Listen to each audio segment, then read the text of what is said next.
नमस्कार दोस्तों, smart GK study 99 channel पर आप सभी का स्वागत है। आज की क्लास में हम पढ़ेंगे राजस्थान के संत व संप्रदाय।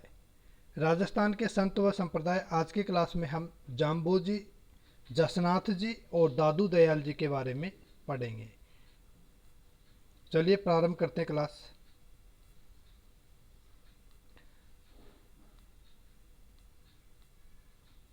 जाम्बू जी जाम्बू जी जाम्बू जी का जन्म 1451 ईस्वी में कहाँ पर हुआ था? पीपासर गांव नागौर में हुआ था। नागौर जिले के पीपासर गांव में हुआ था 1451 ईस्वी में।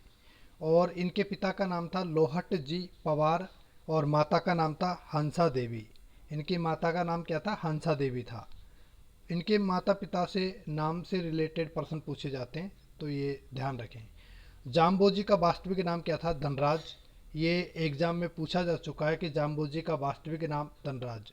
और जाम्बोजी के उपनाम क्या है? उपनाम है पर्यावरण वैज्ञानिक और गूंगा गहला। ये दो इसके उपनाम हैं। जाम्बोजी को विष्णु भगवान का अवतार माना जाता है। और जाम्बोजी ने 1485 ईस्वी में बिश्नोई संप्रदाय का प्रवर्तन किया था। बिश्नोई संप्रदाय का प्रारंभ समराथल धोरा बीकानेर से हुआ है। बिश्नोई संप्रदाय की जो प्रमुख पीठ है वो मुकाम बीकानेर में है। कहाँ पर है? मुकाम नामक स्थान पर, बीकानेर जिले में। और बिश्नोई संप्रदाय के लोगों ने 29 नियम चलाए थे। मतलब जाम्बोजी ने 29 नियम चलाए। जो इनको मानने वाले थे, जिन्होंने उसे माना, वो बिश्नोई कहलाए। 20+9 बराबर बिश्नोई कहलाए। जाम्बोजी ने अनेक ग्रंथ लिखे, जिनमें है जंब सागर, जंब वाणी और जंब संहिता। ये इनके प्रमुख ग्रंथ हैं। और जाम्बोजी के जो गुरु का नाम है वो है गोरखनाथ।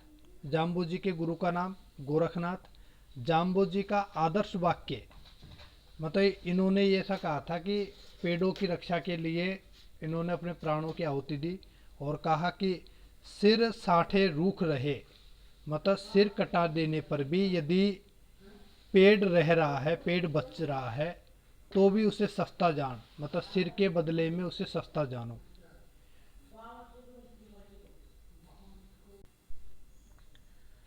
जंब सागर, तो सिर साठे रूख रहे तो भी सस्ता जान, ये इन्होंने उक्ति दी है कि सिर कटा देने पर भी यदि पेड़ बच रहा है तो उसे बचाना चाहिए।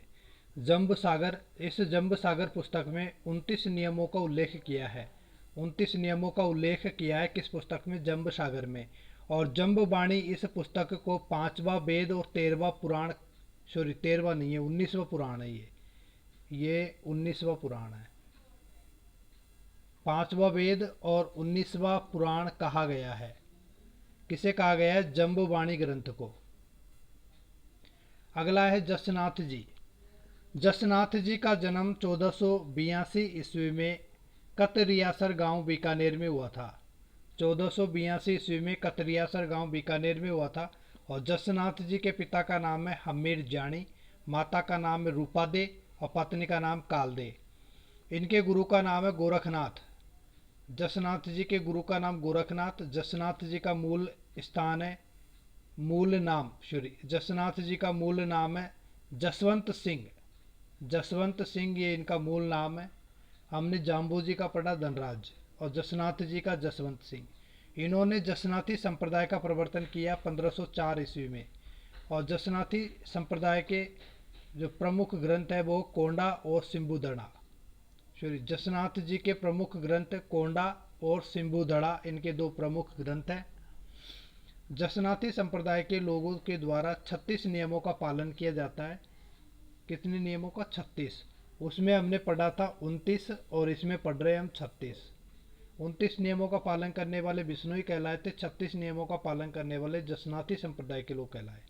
इस संप्रदाय के लोग काले रंग की ऊन का धागा बांधते हैं और मोर पंख जो कि पवित्र माने गए उन्हें धारण करते हैं। जसनाथ जी की समाधि स्थल को कहते हैं बाड़िया। जसनाथ जी के समाधि स्थल को बाड़िया। अगला है दादू दयाल जी। दादू दयाल जी। दादू दयाल जी का जन्म 1544 ईस्वी में अहमदाबाद गुजरात में हुआ था। कहाँ पर हुआ था? अहमदाबाद गुजरात में। और इनके गुरु का नाम था वृद्धानंद जी। दादू दयाल जी को राजस्थान का कबीर कहा जाता है। इंपॉर्टेंट क्वेश्चन है, दादू दयाल जी को राजस्थान का कबीर कहा जाता है।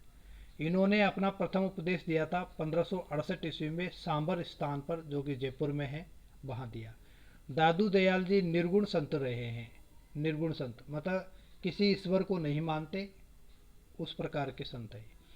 दादू दयाल जी ने दादू पंथ की स्थापना की है और दादू पंथी संप्रदाय का प्रवर्तन किया है।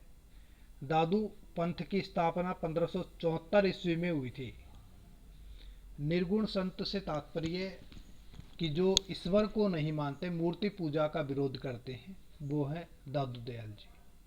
और ये मानते हैं कि व्यक्ति की आत्मा में ही भगवान है और किसी की आत्मा नहीं दुखानी चाहिए, इस प्रकार की बात ये मानते हैं। अगला है, अभी तो दादू ही है, दादूपंथी संप्रदाय की जो प्रधान पीठ है वो नरेना गांव दूदू जिले में है। नरेना गांव दूदू जिले में। और दादू जी के जो ग्रंथ हैं, दादू जी के ग्रंथ वो हैं दादू रादोहा और दादू बाणी, ये इनके प्रसिद्ध ग्रंथ हैं। दादू दयाल जी के उपदेशों की जो भाषा है वो ढूंढाड़ी है और दादू दयाल जी के उपदेशों के जो स्थल है वो अलख दरीबा कहलाता है। अलख दरीबा। दादू दयाल जी ने निपक आंदोलन चलाया था। कौन सा? निपक आंदोलन। दादू पंथ की 5 शाखाएं हैं, खालसा, विरक्त, उत्तरादे, खाकी और नागा। ये इसकी 5 शाखाएं हैं दादू पंथी की।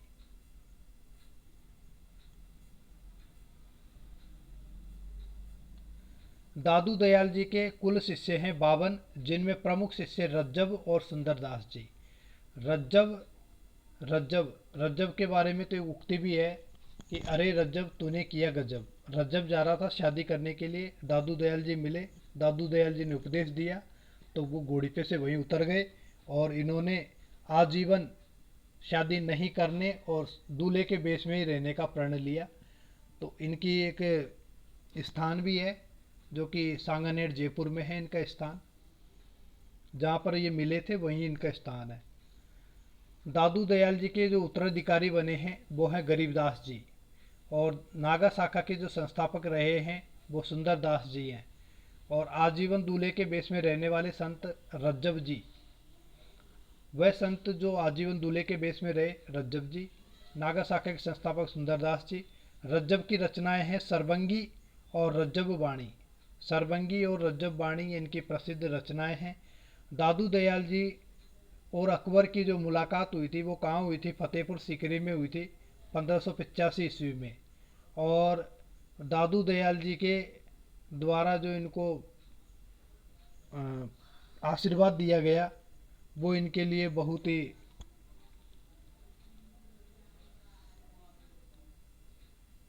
दादू दयाल जी की जो मृत्यु हुई है वो 1603 ईस्वी में नरेना दूदू में ही हुई है।